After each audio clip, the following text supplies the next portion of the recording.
नमस्कार, मी Rajesh Kulkarni. The news प्लसच्या बातमीपत्रात आपणा सर्वांचं स्वागत. सुरुवातीला ठळक बातम्या. पालिकेच्या स्टोअर रूम मधून चक्क भंगारमालाची चोरी. अमोल बापूंनी उघडकीस आणली ही भानगड. प्रकरण पोहोचलं पोलीस ठाण्यात. रेल्वे प्रशासनाची ऐशी की तैशी. हुतात्मा एक्सप्रेस होते वारंवार लेट. रेल्वेला ना खेद ना खंत. प्रवाशांचे आतोनात हाल. कांद्याला मिळतोय कवडीमोल भाव. कांदा उत्पादकांच्या डोळ्यात दुःखाश्रू.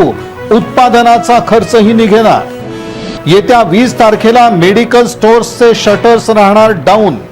केमिस्ट अँड ड्रगिस्टनं घेतली आक्रमक भूमिका.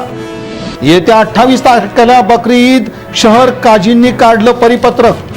आणि आई वडील पोटा पाण्यासाठी घराबाहेर पडले. इकडे 2 चिमुरडे तलावात बुडून मृत्युमुखी पडले. संपूर्ण मंद्रुप परिसरावर पसरली शोककळा. या बातमीपत्राचे प्रमुख प्रायोजक प्लॅटिनम मॉल इंद्रधनु सोलापूर. सोलापुरातील सर्वात प्रतिष्ठित इंद्रधनु सोसायटीचा नवीन भव्य कमर्शियल प्रोजेक्ट आता रेल्वे स्टेशनच्या अगदी शेजारी शहराच्या मध्यवर्ती ठिकाणी.